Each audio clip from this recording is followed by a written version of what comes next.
So for today, I wanted to focus on a topic that isn't exactly ADHD fully related, but can relate to each and every person out there, especially with what's going on right now.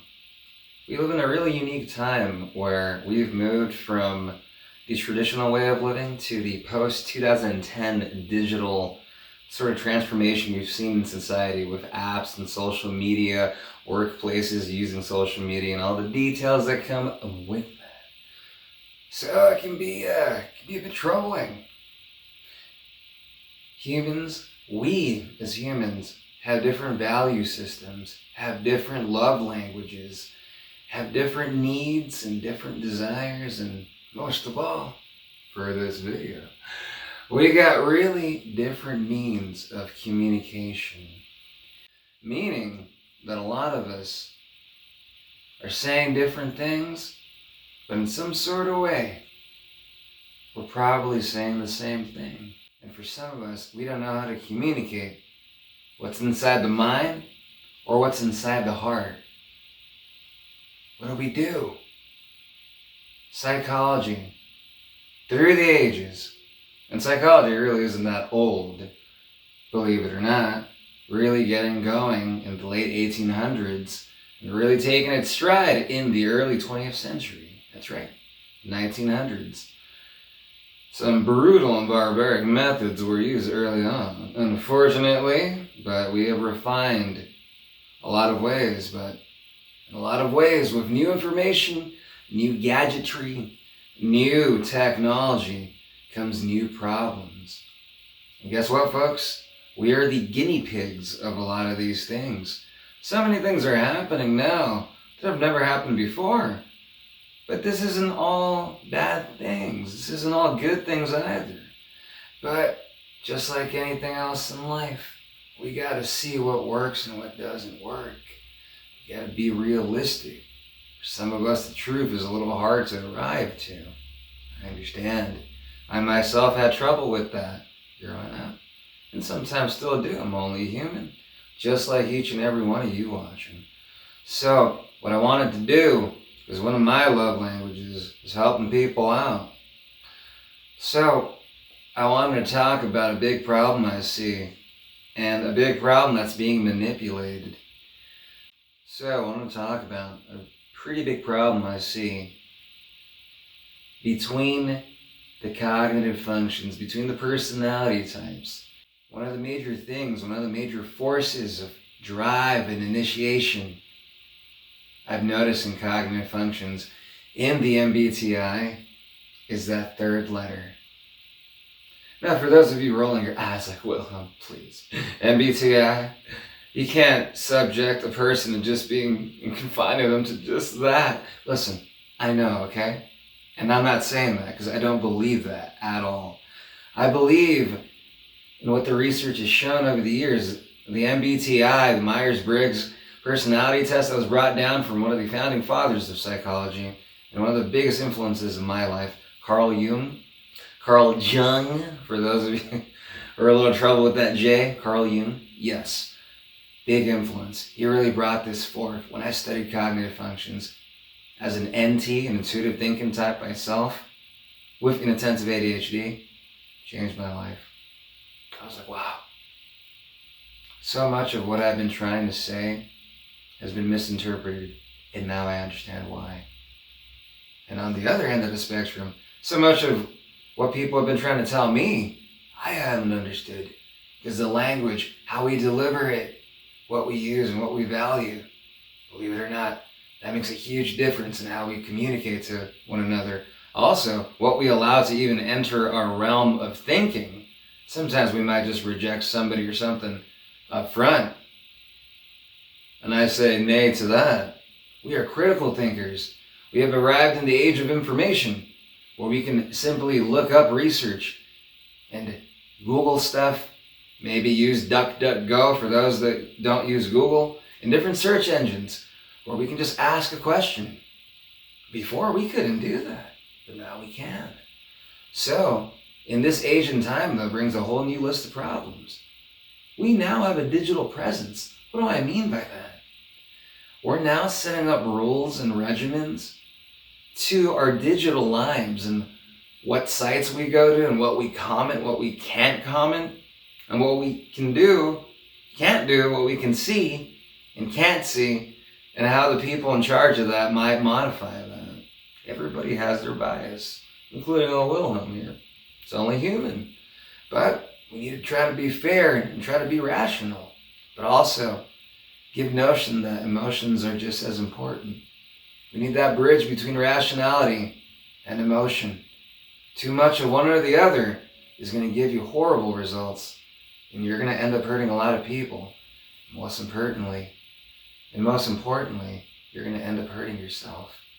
So we need to be careful about that. I truly believe the more you know about yourself, the more you know about those you care about and those around you, the more life becomes zen. The more you get into that flow state of just, I understand. I've organized myself. I've tried to improve myself. I see the possibility. There's so many YouTubers and other people out there, many different websites and many different places around the world that want to make a positive impact. I want to help enlighten. I want to help bring critical thinking to the forefront. Folks, we want to live in paradise. We want to live in a world where we can live as humankind and prosper into the future, maybe even colonize different parts of the universe. Heck, even go into other universes, colonize that and share and prosper. We got to learn how to get along with each other first. We got to learn how to communicate with each other, how to understand each other, how to understand our value systems. It's very hard to do that, especially when we've grown up in spaces and around certain people that might only think a certain way. And because of that, we might consciously or unconsciously only think a certain way for a certain number of things. So I've noticed the more I've educated myself in my undergrad and graduate school years, the more I've learned about how humans interact, connect, what they value, and what can happen, both the pros and cons. It's a long list. So again, how we communicate, language, big, gigantic difference.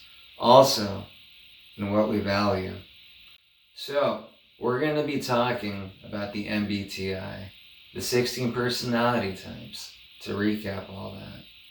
And we're going to be focused on the thinkers versus the feelers, thinking types versus feeling types, and the differences that come in how we take in information, the decisions that we make based off this information, and what we can do to better understand and help each other out. There's so much misunderstanding, especially when you got a media and group of people out there that just constantly want to gaslight people of whatever cognitive function you are. You got to think about it this way. The more technology increases, the more the zeitgeist of intelligence, so to speak, the more the level of intelligence of humans in certain eras, like our era, in some ways it's higher up than previous eras. That's because we have access to more information. But with that access to more information comes the cost. The forces that be, the media and stuff of that nature, the methods of which they're going to send their message, whether unconscious or not, is going to be a lot stronger. They're going to be able to get to you a lot easier without you knowing. Advertising in the media is just going to keep refining itself, and it's going to keep getting better and better. So we as humans need to sharpen up that critical thinking. I'm not saying that partaking in the shenanigans and having nice stuff and all that's a bad thing. I do believe in balance in life. It's good to have nice blessings and amenities. We just got to be careful where we let the heart lie, where we let the human connection lie. If we strive for human connection through artificiality, then artificiality will be the result of that relationship at some point. So, pretty philosophical analysis. This is a very important subject matter to me because I see how much it's hurt so many people. It's hurt a lot of people I've worked with and some close around me. So, I want to help out y'all, the YouTube community and everybody else watching, because we really need some guidance with this. The more I studied psychology in my undergrad and grad school, the more I saw that, man, there's a lot of stuff that people just really don't know, and it's not their fault. It's just that it takes a lot of discipline to want to educate yourself and to learn more about yourself. We have a lot going on in our lives, especially if you got ADHD. Are you kidding me? We're behind a lot of stuff. We're probably late to something as we speak. So it's hard, especially in this digital age where we got so many things coming at us. We got email notifications, we got notifications about other notifications, reminders, and all this calamity. It's tough sometimes to have enough time for yourself and to get to know yourself, your partner, your friend, your colleagues, whomever it is. Researching this stuff has humbled me. I went through horrible things when I was a kid because of misunderstanding things and people misunderstanding me. I truly believe that with knowledge, we can help eliminate that and diminish that to a great extent. And that is the point of this video. So with that being said, let's dive into it. Let's do it. Have an open mind. Have an open heart. Remember, knowledge is power. Apply that knowledge. Refine yourself. You can make wonders. I truly believe it. Let's give it a shot. So before we jump into the nitty-gritty, let's look at a couple of points that really kind of define feeling types. Now, for some of y'all who are probably going to roll your eyes, we have to understand that some of us are going to have issues with some of these and some of us don't. It varies. And some feeling types, a lot of feeling types, actually have some of these very balanced, and they have their thinking function very balanced. As well, vice versa. There's some thinking types who have their feeling function really balanced out. So this varies from person to person, just like each of the 16 personality types has billions of iterations. There could be millions of the same type of personality type, and they could all be different people. That's the cool part of the unique nature of every human being. So we got to open up our hearts and our mind to the points that we're going to discuss here. I know it's not the easiest thing to discuss, but it is helpful. So I want to make it easy, or as easy as I possibly can for those of you watching and listening. So let's get going. Feelers, feeling types, decide based on their feelings. This isn't always the case, but it can be. Appear warm and friendly, are convinced by how they feel, are diplomatic and tactful, value harmony and compassion, take many things personally, are quick to compliment others, are motivated by appreciation, avoid arguments and conflicts. Now, these are certainly going to vary in degree depending on the individual. So, with these things in mind, keeping these things in mind, I wanted to share a couple of things that I've noticed that certain feeling types have difficulty with. Now, when we have ADHD, we have something known as rejection-sensitive dysphoria. This is due to our heightened central nervous system, and it causes us to take in emotions really strongly, and sometimes perhaps to some extremes. So, because of this, we might not want to try certain things. We might want to avoid certain people, certain places, certain activities, because we just don't want to feel hurt. Now, this affects many people with ADHD, regardless of whether you're a thinking or feeling type. But since we're talking about feeling types here, here's where the criteria is really important, because this could be a heavier sort of weight to carry for certain feeling types who might feel a bit more devastated sometimes. That's not to take away from the thinking type, but feeling types certainly feel their feelings really strongly. Thinking types do too, just in a different way, as we'll find out when we get to their section. So, let's move on now to the points I wanted to discuss that I've noticed in research and in the clients I've worked with who have ADHD. So let's take a look.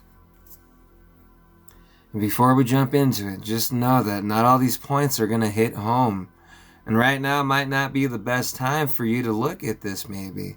For a lot of us, especially those of us with ADHD or other conditions, going through life hasn't been all that easy. We've had a lot of ups and downs, and from some of us, our downs have been really down, but for some of us, our ups have been really up too. It's all about balancing that out. And understanding that our trauma and our bad experiences, and for those of us who've been undiagnosed with ADHD, that doesn't define who we are. It's just a part of who we are. We live, we learn, but we can grow and we can refine ourselves as well. That's one of the main reasons I'm working on this video. So, point number 1 for feeling types that I've noticed. All or nothing thinking. Lack of internal systems of thought. Now, what this comes down to is that the media and a lot of movies and shows and things that we watch and see, it almost unconsciously encourages all or nothing thinking. When we see someone or something with a certain characteristic, we think they're either all of this or all of that. Now, what do I mean by all of this or all of that? Taking the archetype of somebody. If you see someone that's wearing a certain piece of clothing or is doing a certain activity, that old saying, if it walks like a duck, it talks like a duck, it's probably a duck. That's a pretty simplistic way of looking at it. But especially these days, because the media has gaslighted a lot of people into having their emotional reflexes on check, if somebody wears something that could entail that, hey, this person is wearing this article of clothing or is doing this activity or is saying this, that must mean that this person is a fill in the blank. That's not always the case. Life is not that simplistic that if we see someone doing or saying something, that automatically implies that that person is the end-all be-all definition of something. Sometimes we need to give someone or something the benefit of the doubt, just like we want someone to do that for us, especially those of us with ADHD. Are you kidding me? You know how many times I wish someone would have given me the benefit of the doubt growing up, and heck, still now sometimes, as I'm sure a lot of people watching, whether with or without ADHD, have gone through. Sometimes we've been judged, whether it be by individuals of different functions or whether it be, unfortunately in my case, some people with a judging function who would see that I would have difficulty with, let's say, punctuality sometimes or other stuff that ADHD interferes with. And they would see that, oh, this guy is just late every so often. It must mean he's a bad person. All or nothing thinking, not understanding that, hey, I have a condition. Stuff happens sometimes, and when I arrive, I will deliver in what I have to do. That's how I am with my students and some people that I work with. Because I work with a lot of people with ADHD. And I've come to learn and understand that just because a person exhibits certain traits, does or says certain things, that doesn't define who they are. That means that they might have an issue in that area, maybe something they need to work on or something they need to be more introspective about. But that doesn't define who that person is and doesn't give me the right to fully just cut them out. Obviously, we need to be a little smart too in some of these things. Not everything is going to be just outright in the regard that I'm talking about. We have to use our instinct sometimes. Sometimes we have to read into it more, and you have to see whether it's worth even looking into further. So what I'm trying to say is, give things and people the benefit of the doubt sometimes. If you have all or nothing thinking, you're going to disregard a lot of people and a lot of things that perhaps aren't what you really think that they are. So, just something to reflect upon. Point number 2, we have the action and opinion on the back burner. This is when it comes to responses and reflexes. This is what I've noticed some feeling types that when I talk to them, or other people will tell me when they talk to certain feeling types, they'll notice that when they say something in a conversation, that they feel like the feeling type they're talking to just says something like a reflex. It's almost like they're not putting thought fully into what they're saying. It's just like an opinion that just comes when something is brought up. Now, some people might be saying, well, yeah, it's because that's how they feel about certain things. That's not what's being put into question here. It goes deeper, which goes to another point that there is systems in love. There is thinking type systems within love. What I mean by that is that love is not this all-encompassing thing that is just all or nothing. No, there are unique subdivisions and categories and whatnot when it comes to love. Different types of love for different sorts of people that require different efforts or restraints of this love at different times. Love is a very complicated thing. It's not just a one ends all be all. Being considerate with love is one thing, but allocating the same type of love to two different types of people is going to yield you some different results depending on the circumstance. So we have to know, metaphorically speaking, what suit to wear to the party, so to speak. What type of love to bring to the occasion, to the person. Sometimes we might need to hold back. Sometimes we might need to give a little more. So when it comes to the action or opinion on the back burner, you might notice some feeling types, or if you yourself are a feeling type, when somebody brings something up, you'll just be like, oh yeah, it's just this, it's like that, and yeah, that's it. I don't know if you know what I'm talking about.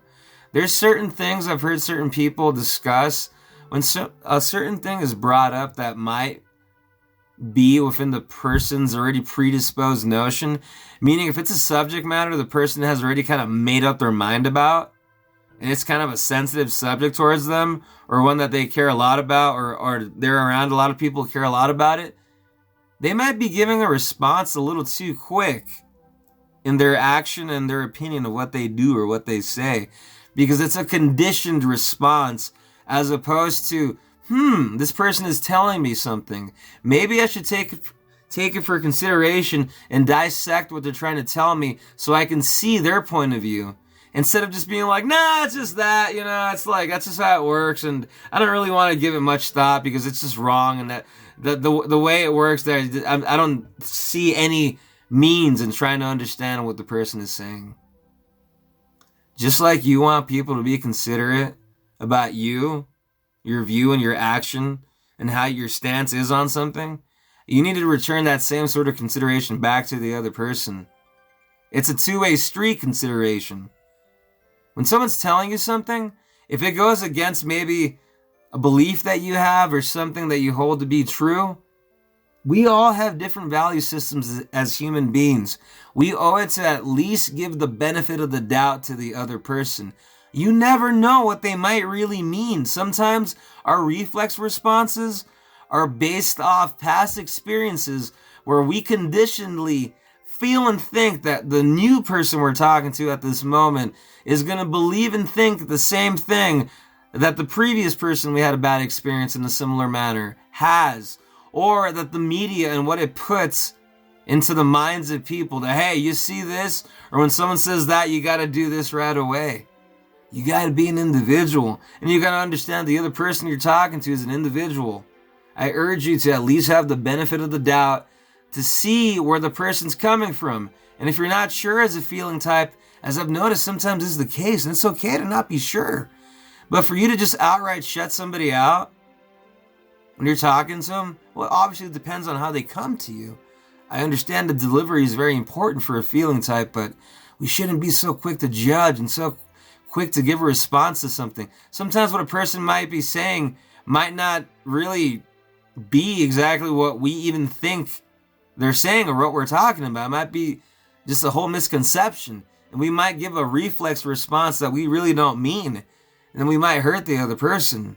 It's not all about us. It's also about the other person. So give the benefit of the doubt. If the person's being respectful to you, is coming to you in a balanced manner, give them the benefit of the doubt. If they're being rude, tell them to please stop and, let's discuss this rationally. And if they can't do that, that's when you should move along. Just carry on. You don't need to be there anymore. I know it's tough because sometimes we have no choice but to be there. But choose accordingly. And understand that some people are not going to be able to see your point of view. And that's okay. Just like you are not going to be able to see somebody else's point of view at that moment. But as long as you start thinking about it and giving it more thought, to not just outright reject somebody. So many relationships and so many things that could happen, so many lovely things that could happen, could be destroyed just because of a response reflex, or you judge someone for someone that they're not because of something that you see in them that might not be what it is. That's why it's good to ask and be open to conversation and to talk. It's a two-way street consideration, and we got to be considerate to one another. Number 3, avoid truth that hurts. This is something I see a lot because it's pretty brutal. For a lot of feeling types, there's certain things that are so hurtful to even kind of think about or to linger on about, or for the mind to kind of go there, because feeling types, they really feel their feelings strongly. You tie in ADHD and the central nervous system being heightened, and it's pretty brutal. There comes a time in many aspects of our life, though, where we can't avoid the truth. And the more we avoid the truth, the more the truth is going to creep up into our lives and is going to really, really hurt. We have to stretch out and empower and strengthen our mental muscles. If the truth of certain things is too hard for you to face, the first thing is admitting that to yourself. Telling yourself, hey, this truth is pretty brutal. You know what? I might not be able to face it fully, but little by little, you should at least start trying to. Until you're ready to face the truth, you're not going to go there. The sad thing is that happens. Sometimes the truth, when you avoid it so much, it comes out and it explodes, and you might not be ready for it. And it might hurt a lot just because you didn't prepare for it. We have to reflect sometimes. Sometimes the hurt that we have might be because of others. Sometimes it might be because of our own bad decisions.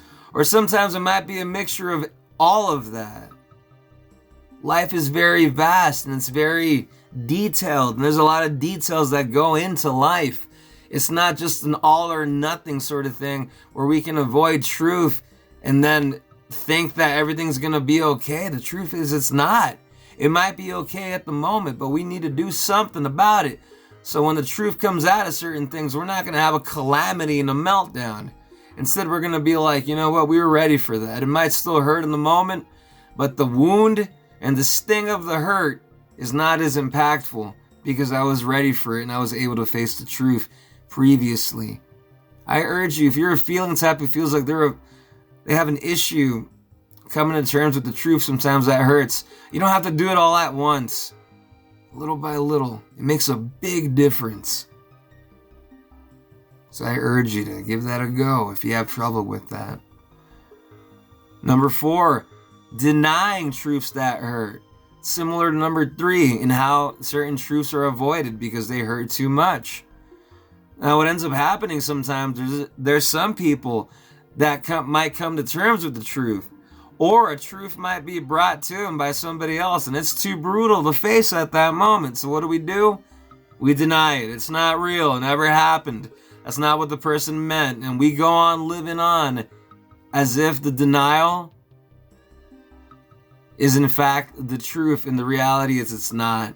It's just us being avoidant towards it and denying the existence of what's too painful to acknowledge, what's too painful to deal with, and what's too painful to take action with.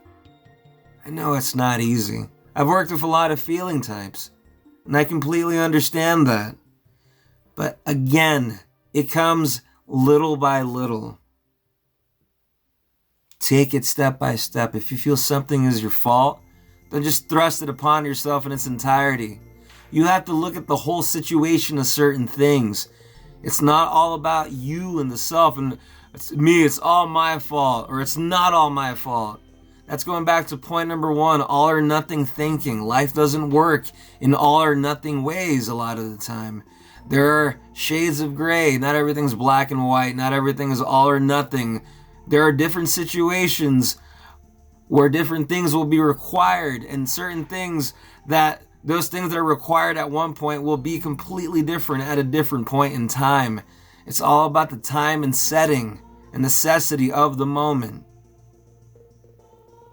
So we got to be wise about that, because otherwise a lot of problems can happen. Like, for example, number 5, the next one, basing actions/decisions on the false information you're using to avoid certain truths. This is referencing from 3 and 4. Sometimes the avoidance of truth that we do, or the outright denial of truth that we have sometimes, because that brutal truth, or because the truth is too brutal, we might avoid it. And then we start basing our actions and decisions based off the lies that we have maybe told ourselves to avoid that truth. We got to be careful. This might bring up a whole nother list of problems.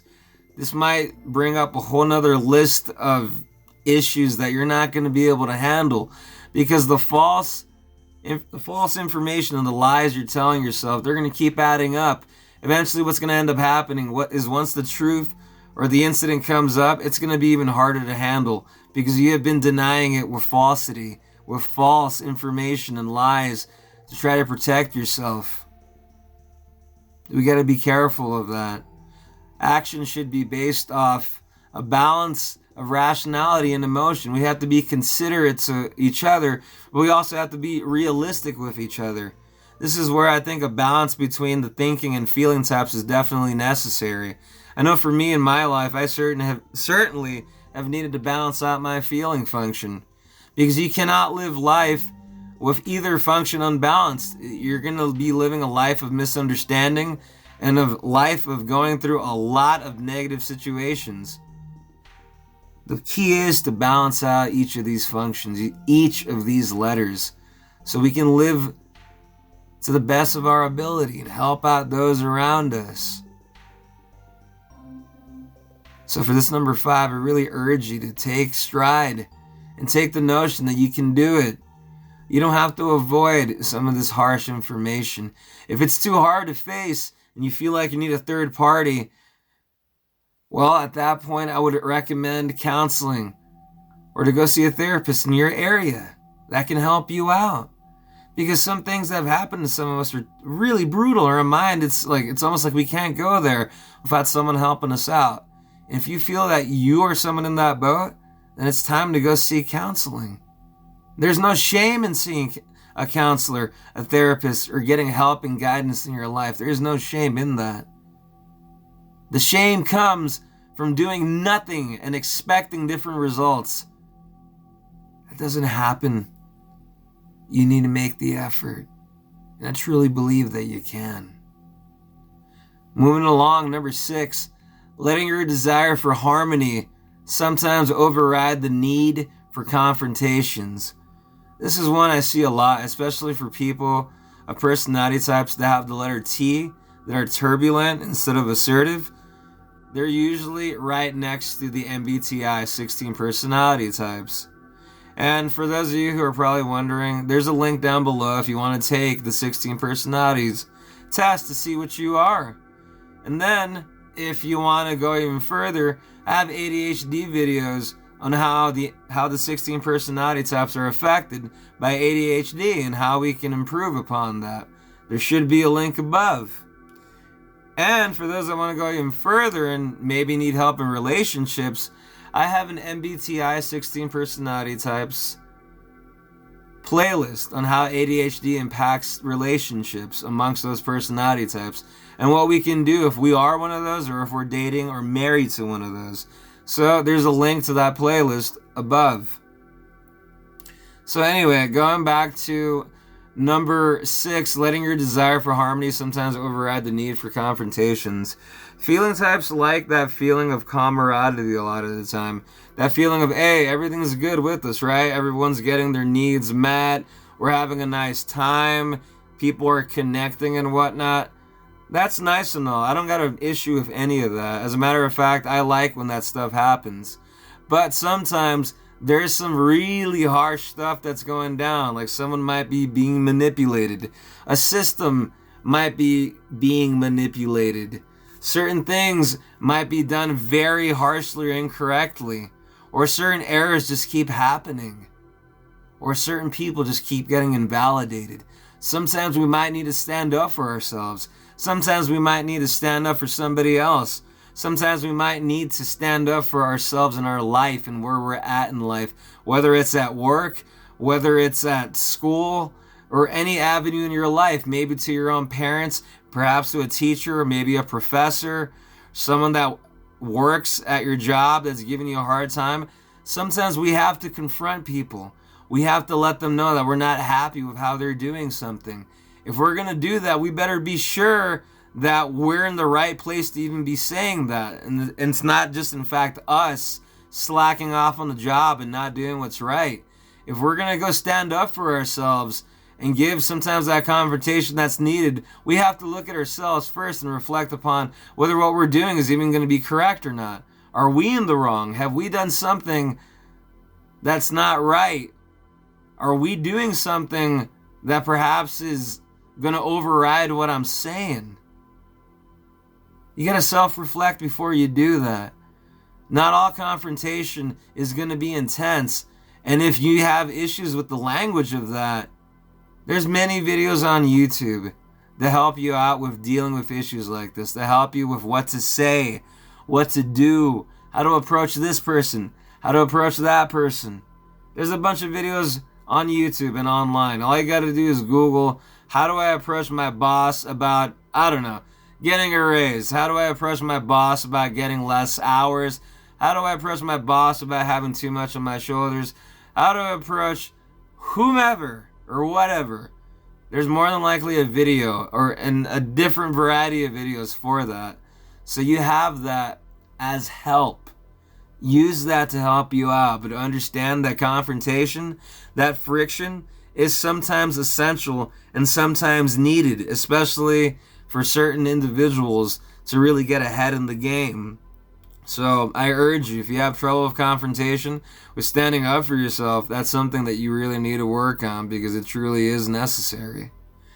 Point number 7, not always understanding / applying the notion that not all forms of love will yield results in the immediate.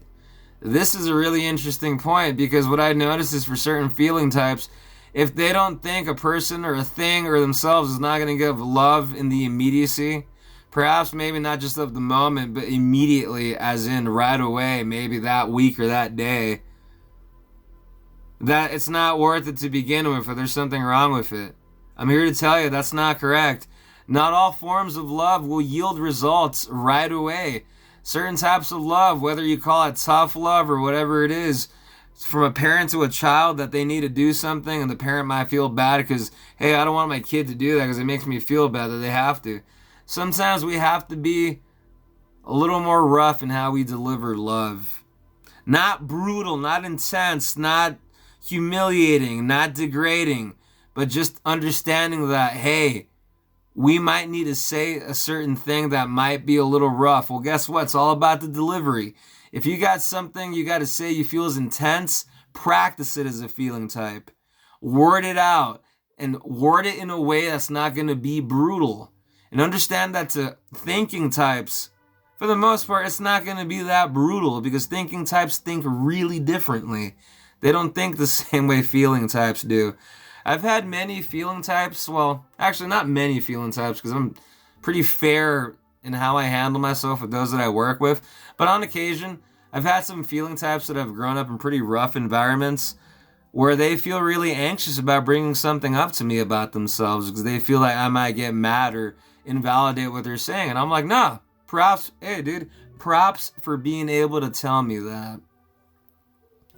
So, you know what? Let's talk it out. I'm always open to talking about certain things with those that I'm working with, whether it's my clients, whether it's my music students, or those that I work with in different areas.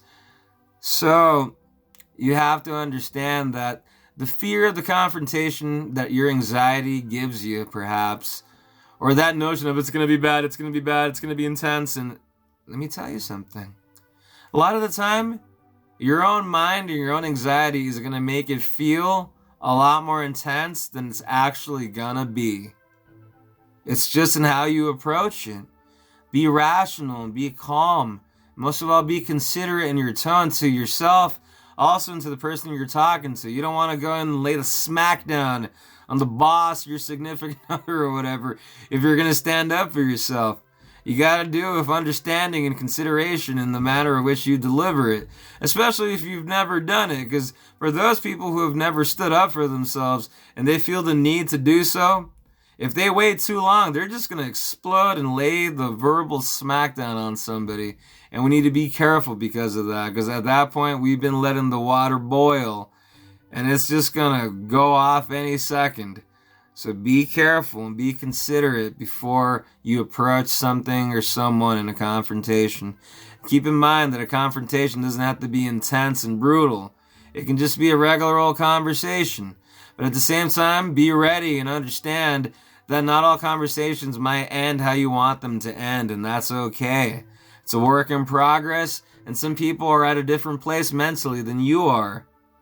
And that's okay too. We have to be realistic about it. So hopefully that's something you can work on. The next point, number 7, not always understanding, applying the notion that not all forms of love will yield results in the immediate.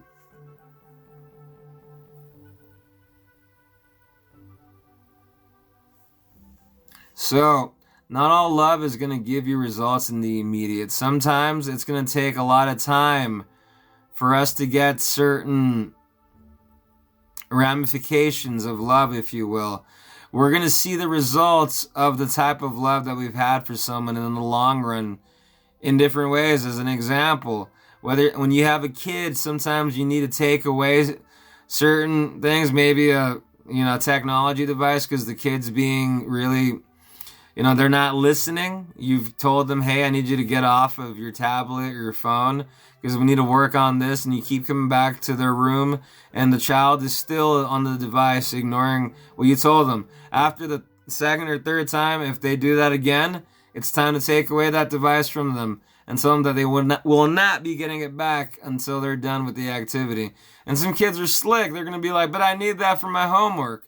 Well, that's where you as a parent need to be slick and find out some way to utilize the technology or the device and make sure to block certain sites or certain things. Folks, it takes work and it takes follow-up. As a parent, if you got someone with ADHD as a child, it's going to take work and follow-up. It's not just, let me give them this or take this away. No. You have to talk to your kids and let them know why what you're doing is beneficial and what you expect of them in a rational and realistic manner, and not in a brutal, intimidating manner, as I have seen from a lot of parents. So, moving along. Being overly mentally preoccupied with how you come off. This, again, is going back to number 6, that we don't want to create disharmony. We want everything to be okay and good. We don't want to come off as too intense or too brutal. Again, sometimes that might just be how we think we're going to come off, and it's not exactly how we're really going to come off. So at that point, you really need to put into practice what you might say or what you might do when you go somewhere. People are a lot more understanding sometimes than we feel they are or we think they are. So we need to take that into notion. That sometimes we're going to do things or say things that are not going to be cool with everybody. And that's because it's impossible to do that. You cannot be cool with everyone. Everyone's always down with what you're doing. You're not going to upset anybody. No.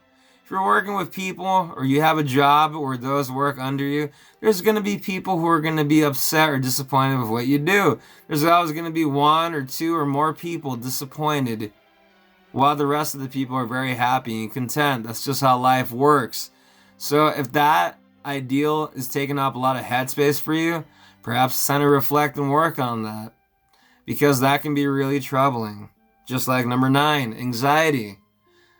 A good amount of feeling types, and this is not just a feeling type problem, but also a problem just for humans in general. Thinking types have this problem too. If an individual has too much anxiety, they're really going to have a lot of erratic behavior and perhaps a lot of unorganized thought processing. Thought processing that is guided based off anxiety as opposed to reality or rationality.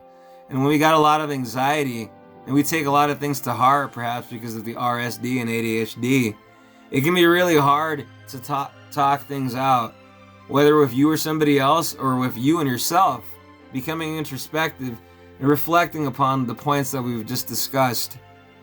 Anxiety can stop us from doing a bunch of different things, but we can overcome that. Whether it's with counseling, with the help of supplements, with the help of working out.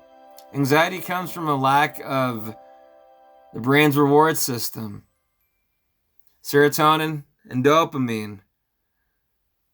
The human gut and the intestinal tract have been proven to have serotonin receptors. So if our gut has crap health, then yeah, our serotonin levels are going to be pretty off. And those people who have high serotonin levels, those of us who have low serotonin levels are going to exhibit a lot of anxiety and a whole list of other problems. If you're curious as to what the impact of serotonin is on ADHD, I have a neurotransmitter series, and there's a link to the playlist up above if you want to check out how the different chemicals in the brain affect ADHD and what are the main chemicals that affect ADHD, why, and what we can do about it. There should be a link to the playlist above if you want to check that out.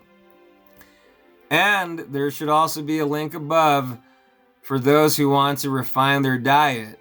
Perhaps you said to yourself, hey, Wilhelm's talking about getting the gut on check and getting my diet on check to help me out or to diminish anxiety and diminish the ADHD symptoms. What can I do? Well, I made a video for that as well, and there's a link above if you want to check that out. Because what we eat and how good or bad we take care of the gut is going to really determine a whole big laundry list of things. Our gut and the intestinal tract are truly important when it comes to our mental health and especially when it comes to ADHD. So that right there is it for the feeling type problems that I have noticed. So I hope you can reflect upon some of those points and that some of those points were of some help to you. Now, after hearing those points, there might be some resentment, there might be some introspection. Some of y'all might not like, Wilhelm as much anymore, and I'm sorry. I know it's tough to talk about these things, but we have to be able to address them if we want to improve. And I truly believe that we as people, can face those thoughts and notions that are sometimes so hard to fathom. I'm sure that a lot of thinking types that hear this, that perhaps didn't understand as much before, will understand more now. You need to communicate that to them. Sometimes thinking types, like myself, we have a hard time hearing information because it needs to be delivered to us in a certain type of language that's maybe more rationality, logic based, or just raw, brutal information or fact. And as we have seen for certain feeling types, that's pretty tough. It's all in the communication of what we value. But as we can see, the delivery is really important. But for anyone watching who feels like they're an unbalanced feeling type, you can balance yourself out. I've worked with quite a bit of unbalanced feeling types and some pretty sensitive people. It's always possible. When you're feeling down or down in that hole, and you think there's nothing else you can do, that's how you feel in the moment. People with ADHD, they have a difficult time seeing life outside of that moment. There is no tomorrow, there is no past, there is no later, there's just the present. And that can be very difficult. But we gotta remember, it's possible. We can grow. And I truly believe that if you got a hard notion or a hard set of thoughts that you're trying to avoid or avoiding because it hurts too much and you need to make a decision based off that. I want to tell you, I believe in you. If you feel like you got nobody else, you got me. Here you go, you got one person. That's all I had growing up sometimes. I had a very loving family. But outside of that, I was in school systems and around very, very traumatized, intense people that they couldn't be told certain things. I felt like I had to walk around eggshells a lot.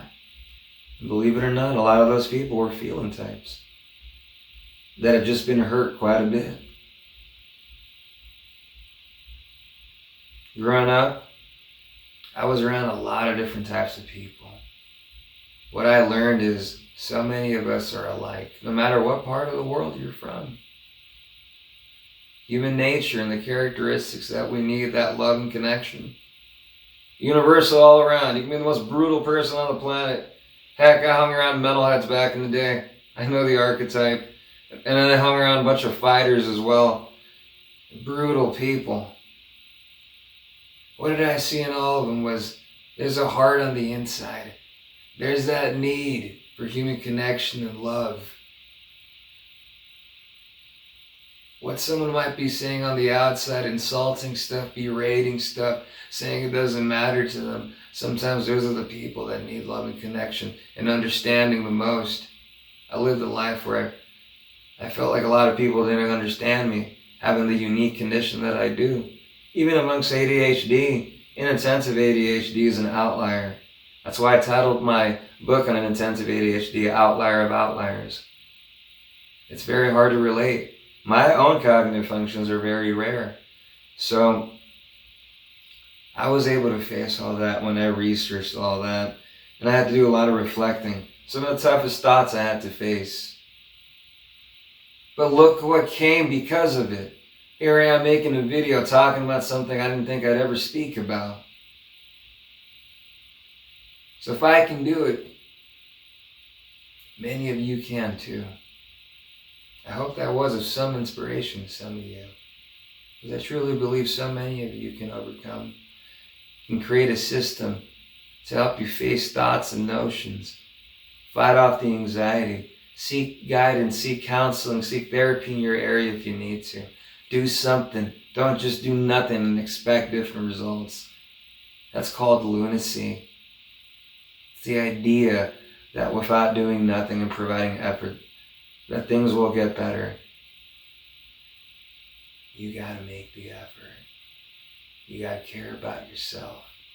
You gotta care about those whom you care about. It's time to reflect. And now that we saw the feeling types and what comes with that, let's take a look at the thinking types.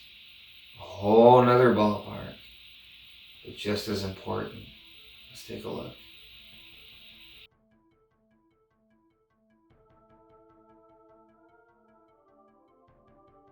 So let's take a look at the letter T over here for thinking types. Now, before we jump into this, I just want to preface this by saying that not all these problems are going to apply to you as a thinking type, perhaps.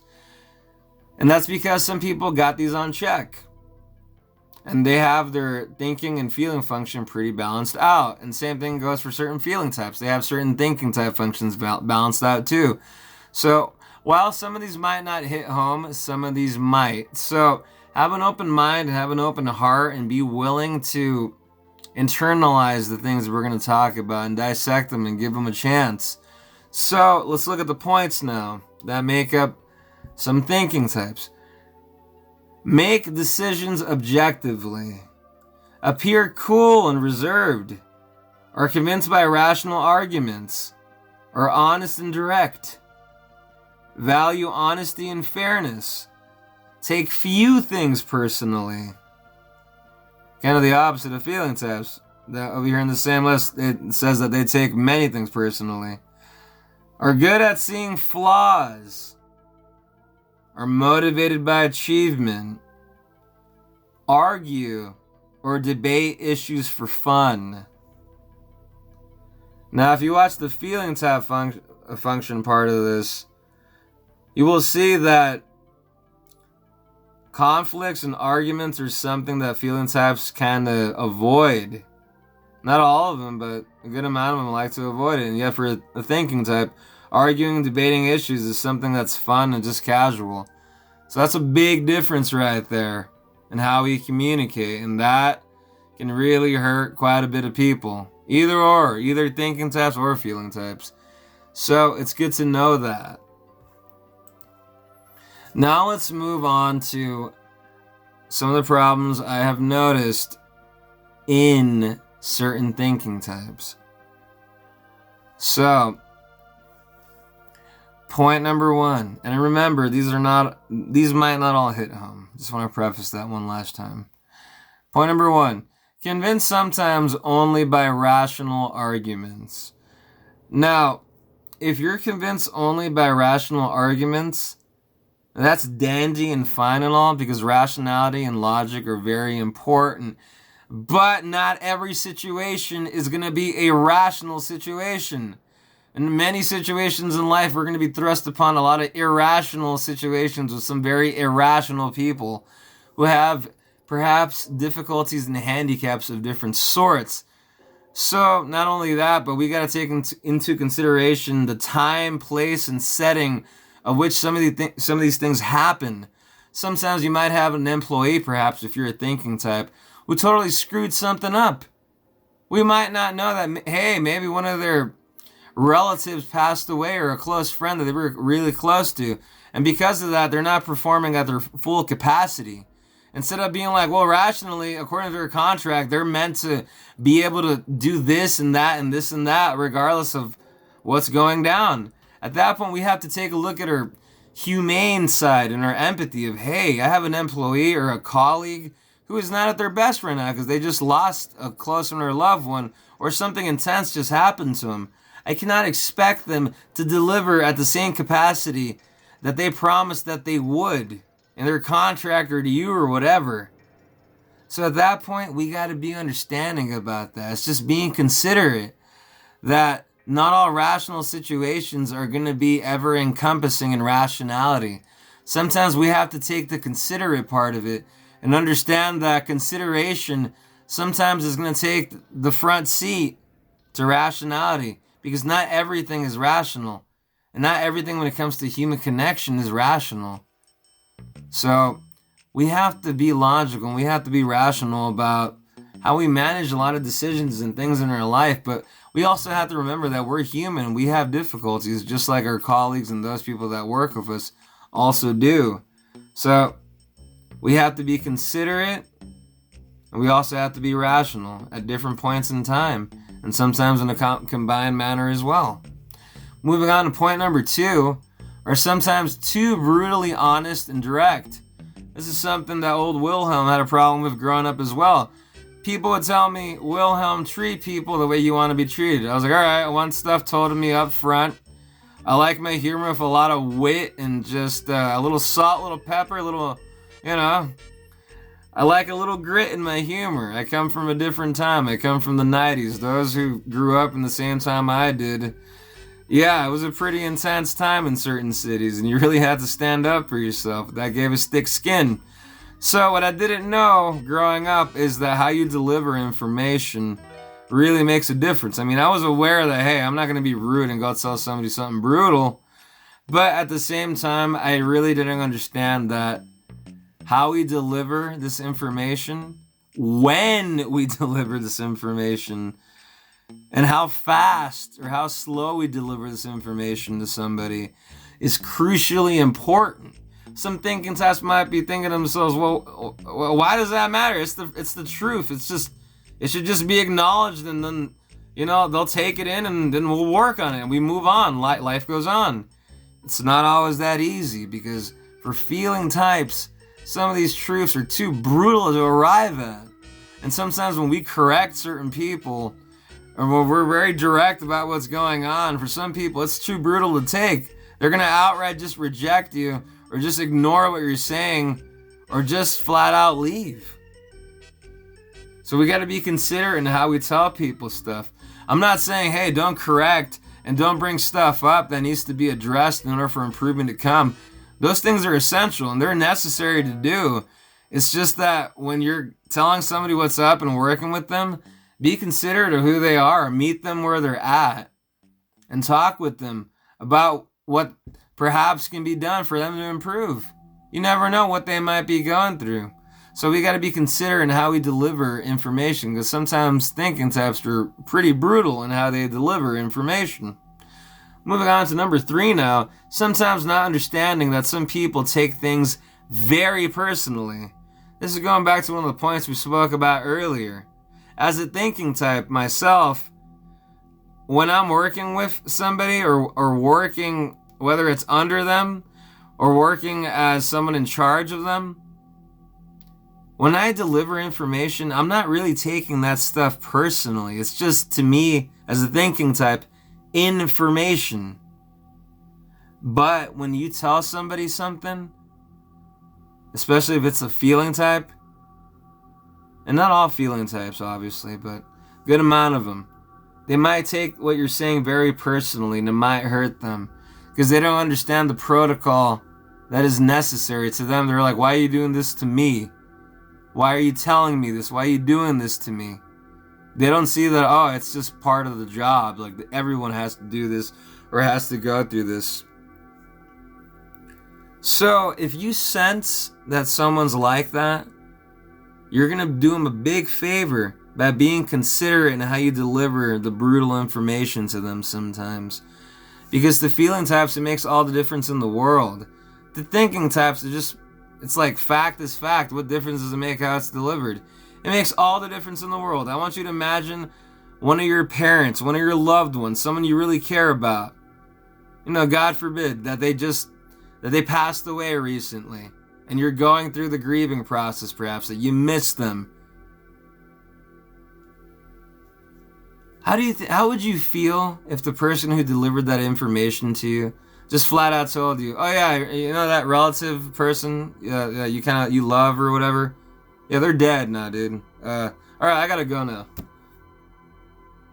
That feeling sucks. It doesn't feel good. It's like, hey, how could you tell me something so nonchalant and so casual that means so much to me? That's how a lot of feeling types live their life. That same capacity of being hurt easily, of thinking with their emotions up front, that tender emotional feeling, if it's just on the line and there on the upfront, just like this example I showed, that's how a lot of feeling types are for a lot of stuff. They can't help being like that.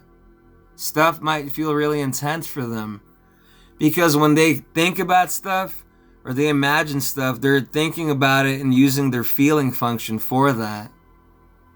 So they're really going to be immersed in it in a different sort of way. So what's negative and brutal is really going to be negative and brutal, and not everyone is ready to arrive there.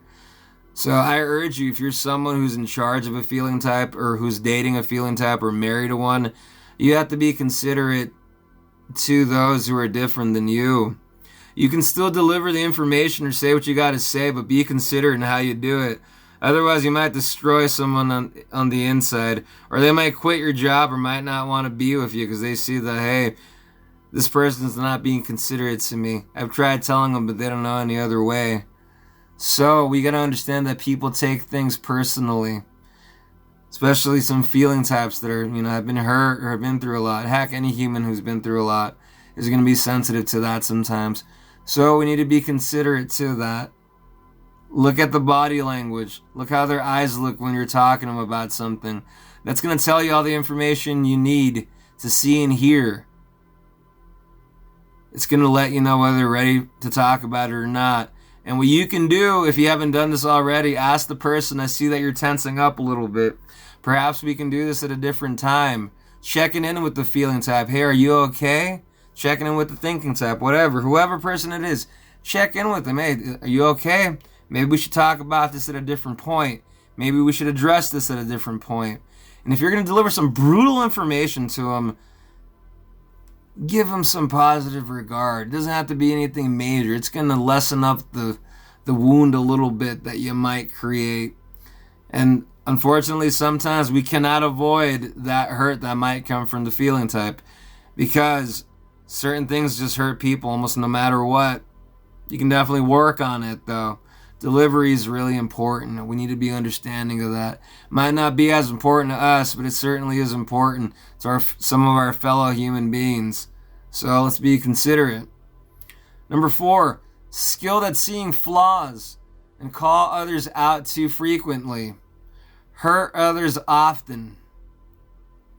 So as thinking types, we're people of systems for the most part, or we can pick up on errors very fast. We can pick up on flaws very quick.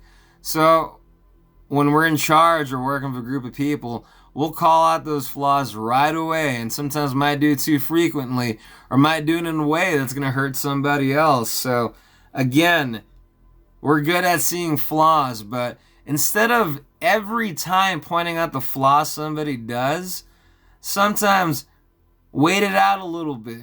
Let 2 or 3 other things happen, and then after that, have the meeting and address it in a calm, rational, also emotive language manner, and then work on it and see what you can do to follow up.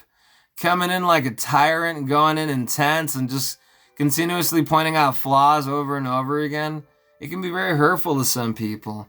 So we really got to be considerate in how we speak about that, when we speak to someone about that, and things of that nature, because it can definitely destroy somebody. Moving on to the next point, number 5, not fully understanding that the intention is sometimes just as important as the outcome/achievement. This is something I had to learn over the years, because to me as a thinking type, I'm all about efficiency.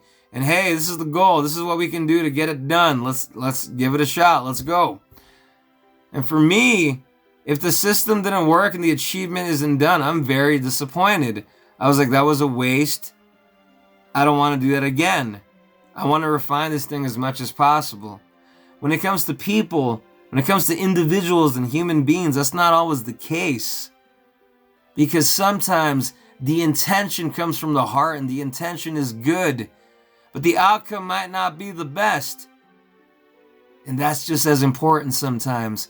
Because if the intention is pure and comes from the heart, that has merit within itself. That is something. I've worked with people who didn't know certain things growing up, who hurt me and hurt other people. But I know that they were trying to do good. They were trying to help. They were trying to love in the only way they knew how. Now, the outcome of that might have left certain things that might not be all that positive, but that can be worked on, and that has been worked on. But at the same time, you look at the individual and be like, the intention was good. They really did. They really were doing what they thought was going to work and help out. The problem lies when you know that and you keep doing the same thing. If you're someone who's like, man, I kind of relate to that a little bit. Like, I would always think that the achievement was more important than the intention. And it's a two-way street. Sometimes the intention is going to be more important, even if the results aren't good. You can talk with your partner, you can talk with your colleague or your boss about the outcome and achievement. Always refine the system and come up with another way to work with it. Sometimes we can't always do that with people, though. We can hurt people very badly if we tell them, hey, your outcome stunk. You didn't come through. This is what happened because of it. If the feeling type or the other person meant well, it's going to devastate them. So we really need to come to that notion that, hey, the outcome or the achievement may not have been the best, but I really noticed that your heart was in the right place with the dedication that you gave. And I really appreciate that. Let them know that. And then you can talk about, hey, this is what we can do next time so the results can be even better. At that point, love is encouraged and embraced, and so is rationality, and so is logic. The meeting of both. The bridge is needed in order for progress to happen. Moving on to number 6. how information is delivered, has little to no emotive language, might hurt others, and info and facts will be rejected. For a lot of thinking types, how we deliver information is really not of much relevance. We're just like, it's information that needs to be delivered or told to someone. Just go and tell them. For feeling types and for a lot of people, how you deliver information, how you phrase things, the words that you use, the intonation of your speech, the affect of your face, how your eyes look, if you look like you care, all that stuff is going to make a difference to certain people.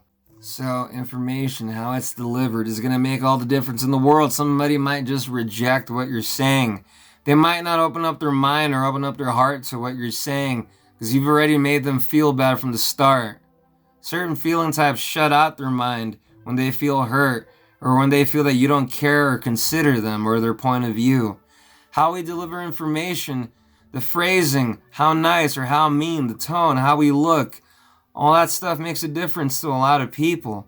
If we really want to get our point across as thinking types to different types of people, then we need to understand that just giving out raw fact and truths all the time, it's too much. It's too brutal for certain people. For a lot of feeling types, they sort of need facts and truths kind of told to them, with embrace and with consideration and little by little. It depends on the person. Not everyone's going to be ready to embrace fact and truth for certain things. Some people are hurting still, and that's just where they're at in life. But what I've noticed from working with certain feeling types is that when it comes to talking about brutal truths and facts, maybe about them or someone they care about, that we need to slow it down as thinking types. Because for us, it's like the truth is the truth. We kind of grown up with like, hey, it is what it is. It's what happens. It's not how it is for everybody else though. Certain feeling types, they've never felt certain things missing for them. Certain thinking types, when we grow up, we just kind of have that raw reality of, well, you know what? The type of people that I need to help me out or the type of help that I need in this place or situation, I'm not going to get it. So it's like, all right, screw it. Why even be like, oh, you know what? I really wish I would have this. It's just like, no, it's just the way it is. It's fact. That's what happened to me when I was growing up. Now to end off with the feeling types. Those of you probably wondering, how do thinking types do it? They just seem so nonchalant about some pretty brutal facts and truths. Well, it's because a lot of thinking types, when we're younger, we've had situations and moments where we realize that, hey, there's going to be nobody here to help me out. No one's going to understand my point of view, and that's okay. It's just, that's the time and day of where I'm at in the situation. And I wish it was better, but it's not. And then you just move on. That's just, you kind of take it in as a rough exterior. It's just like life is life, situations happen. I can do the best that I can, but I'm not going to be able to move mountains, if I need to with this, because this is the reality of the situation. This is the fact and truth of the situation. And hey, I'll do the best that I can, but at the same time, I'm not going to cry or get really upset if my needs are not met, because it's not likely in this situation that my needs are going to be met. Now, if that didn't make any sense, imagine yourself driving, right? Let's say you live here in the US and you got the red light, green light, and you got the yellow light. So over here in my neck of the woods, when you see a red light, it means stop. When you see a yellow light, it means go fast to beat it, or put the brakes on and stop and get ready for the red light. Depending on whether you're in a hurry and depending on whether there's a cop around the area. Or nah, let's be honest. So anyway though, most of the time, picture yourself as a feeling type if you're trying to understand a thinking type on a regular old day. A type of day where you're not in a hurry, you've had enough sleep, you just ate, things are good, you're driving, and then you get to a light, and it's red for a couple of seconds, and it just turns green, like maybe 3 seconds afterwards. What goes through your mind? You're like, oh, light's green, okay, I get to go. And you just move on, and you go. Most of the time, you're not going to remember that green light. You're not going to be like, remember that moment I had where I was waiting there for like 4 or 5 seconds? It's like, no, the light was green. Now I get to go. And we just go. And we move on to the next thing. That is how a lot of thinking types see and encounter things in their mind. Stuff just is. We can only rationally change what is realistic to change, or what we think is realistic to be changed. So, granted, that's a pretty rough example. Not all thinking types think that simply either. But for us, it's just the truth. And it's like, all right, let's just move on. We don't really feel everything that we're talking about. Sometimes we don't feel anything that we're talking about. Thinking types, we can be completely disconnected emotionally from what we're talking about. For instance, for me, studying psychology in grad school and in my undergrad, we would talk about some pretty brutal things that to me, I was just like, okay, it's unfortunate that it happens to people, but that was it. Like, I wasn't like, oh my God, this is horrible and this and that. I was like, yeah, it's unfortunate. We should really do something to work on it. And then I'll get motivated to, do what I can in my part. But I'm not there feeling the brutal, emotional, just lingering there and just, that's not how thinking types usually think. If the subject matter is really personal to the thinking type, then yeah, it's going to for sure put them in that realm where their feeling function is going to sharpen up and they're going to linger there and be like, hey, this is pretty brutal. This is, we can't just simply talk about this and not feel it. It's, So, but at the same time though, feeling types are going to understand that for thinking types, a lot of facts that just might be brutal, or a lot of things to say and do that might be brutal, so a lot of thinking types, it's just like, we're just talking about this. Why are we getting pretty brutal or upset or so emotionally involved in it? And then what thinking types don't understand, which I will be getting to shortly, is that for feeling types, what thinking types don't understand about feeling types a lot of the time is that feeling types feel their emotions for a lot of the stuff that they're talking about. It's really brought forth into the thought processing. For a thinking type, not as much. The emotion is really not as much invested in what we're talking about. Which is why when we need to discuss something or a disagreement, it's not really a big deal. To us, it's just like, all right, dude, we're just discussing one fact over another and to see which one has more of a factual basis. But to some feeling types, that might be brutal. It's like, why are you rejecting what I'm saying? Do you not value what I'm saying? Do you not see the different perspective? And it's like, it's not about that. It's about what really can be done realistically. So that is where a lot of the trouble lies between the two types, between the two letters, is that we're not communicating the value of what we value in a way or in a language that the other type of person is going to understand. And that's what this video is trying to get across, is that thinking types are not these brutal, horrible people that are soulless and emotionless. No, we're not. I'm a thinking type myself. My feeling function is very refined because I've been working on it largely these last couple of years because of the profession and mental health that I'm in. I've had to come in touch with my feeling function, and I certainly understand it, and I certainly understand people a lot better now that I've studied cognitive functions. But at the same time, I still am a thinking type, and I still prefer to just work on stuff, and I have no issue discussing certain matters. They're sometimes a bit brutal because I'm not there. It's not happening. It's hypothetical. But for certain feeling types, it's really intense because they can't separate themselves from the notion of which they're talking about. And that's okay. That's where I and other people got to be considerate. But the feeling type needs to be considerate too and be like, hey, it's really rough for me to talk about that, If we can please, talk about it in a different way or move on to something else, just let the person know. People are much more considerate than you would imagine. Sometimes some person might be like, come on, really? You can't do that? Hey, it's going to happen. Not everyone is as knowledgeable about this stuff that we're talking about. This is one of the reasons I made this video. So I hope this brings some light into those notions, because it truly is important to know these things and apply these things.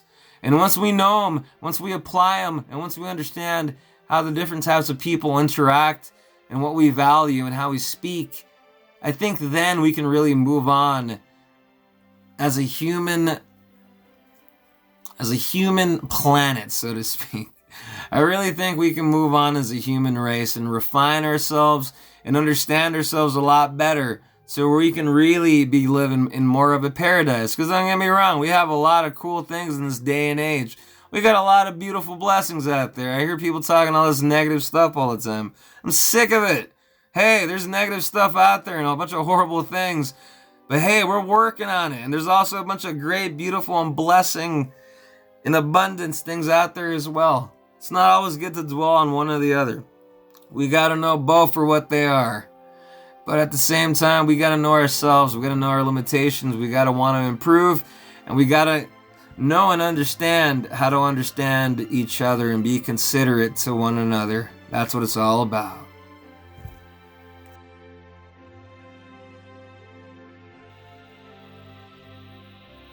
A moment of reflection is definitely necessary after hearing all that.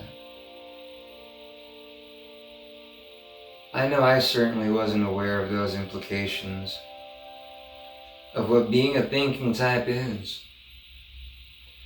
I know I for sure wasn't aware of the implications of being a thinking type. For me, being young, at a very young age, I saw very intense things happen around me because of very unbalanced people around me. And I was hurt quite a bit because of a lot of unbalanced, traumatized people. It left me with this idea of I need to protect myself at all costs.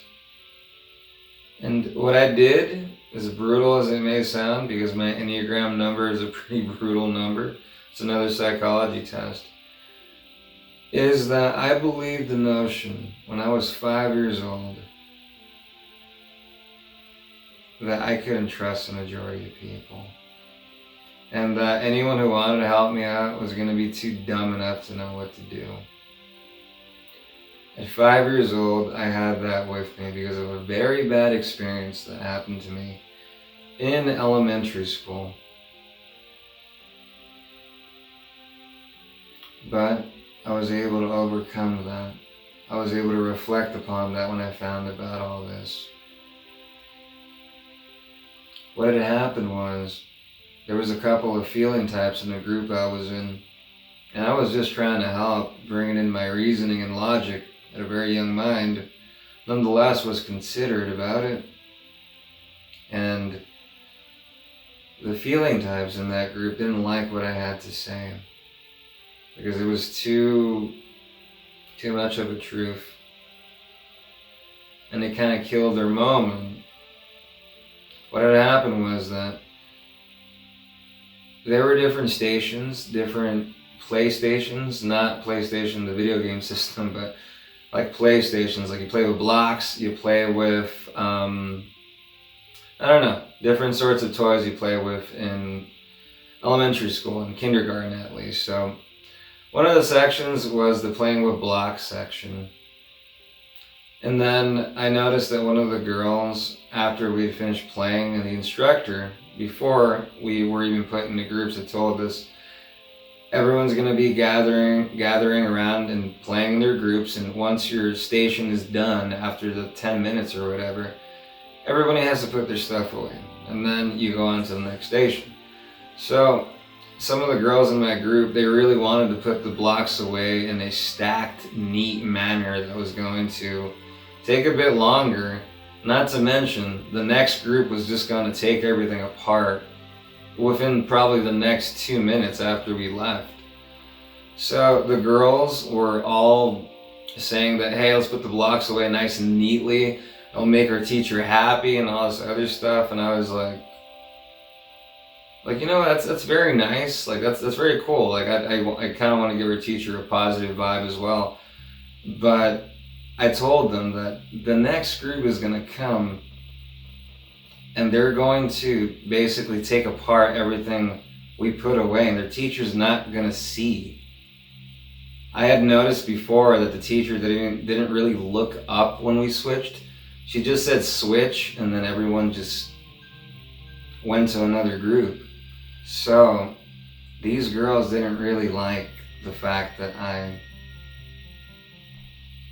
sort of told them the truth that, hey, this is not going to be noticed, and it's going to take longer, and it's going to kind of go to waste.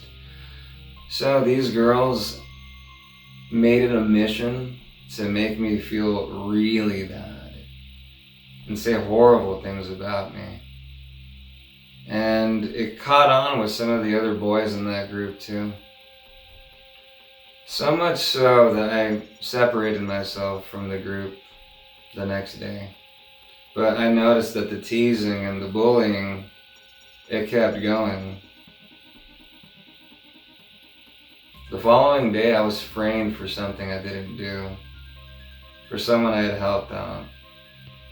For my little intuitive thinking mind, this really upset me. Because the instructor believed the person who had framed me, because they were trying to avoid getting in trouble. And I told myself, here I am trying to help people out with my thoughts, my rationality, and what do I get in return?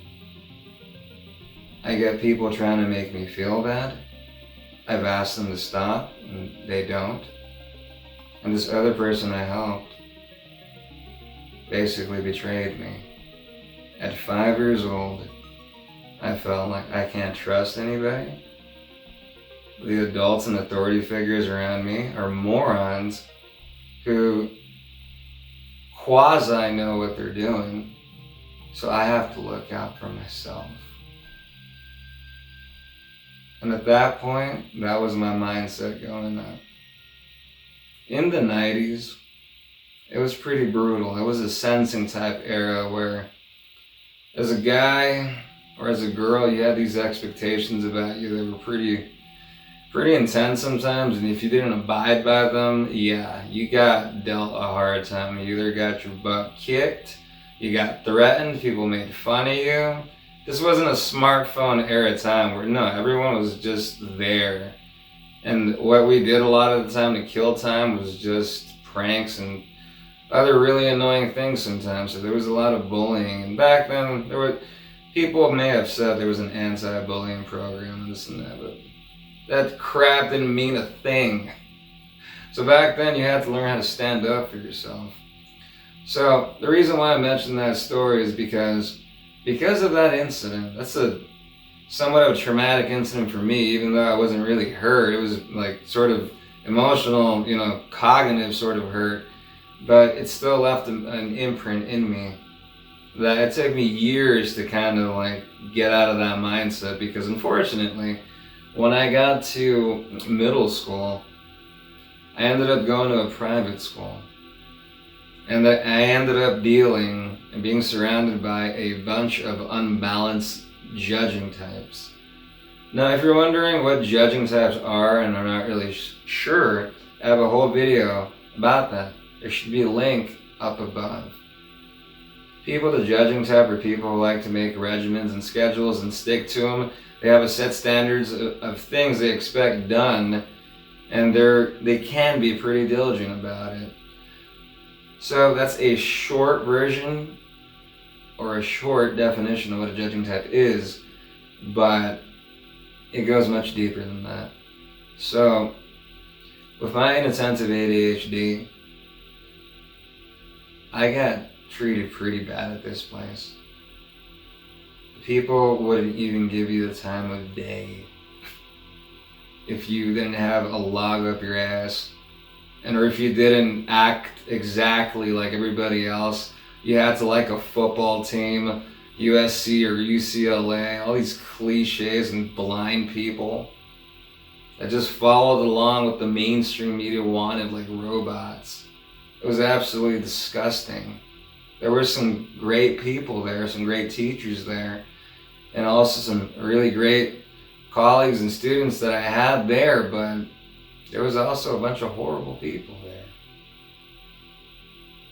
So going through the years and going through all that undiagnosed with ADHD left me with a really, really bad impression of people. So reflecting upon all of this really helped me out. So perhaps for some of you thinking types, Go back to a time before in the past when you remember something that happened to you that maybe made you not feel too happy. Maybe made you feel like, you know what? The truth is the truth, logic is logic, reasoning is reasoning. I'm just going to be upfront and brutal. That's the way it's got to be. Sometimes we do that unconsciously, sometimes we do that because we're hurt. Or a combination of both at different times, perhaps. The point is that either way, whether you're a feeling type or a thinking type, everyone's been through good times, great times, but everyone's been through bad and horrible times too. For some of us, those horrible times have really made a gigantic impact in our life, especially when they happened. But we can't let that dictate who we are. Our scars, our trauma, what we have gone through, that might be a big part of who we are, but that's not entirely who we are. It's just a part of us. But there are many other things that are a part of you. Trying to fit into a mold of something, it's an easy way to connect, but you lose your self-individuality by doing so. I really encourage critical thinking. I really encourage self-discovery and introspection, putting your guard down, getting your ego on check. These are very difficult things, but are vital and essential things for you and your mental health and those around you. So with that being said, I hope this video brought some insight to you and some points that you can reflect upon and perhaps apply to your life. If this video was of some help to you, perhaps share it with somebody who you feel might benefit from it as well. This is Wilhelm, your ADHD comrade. Over.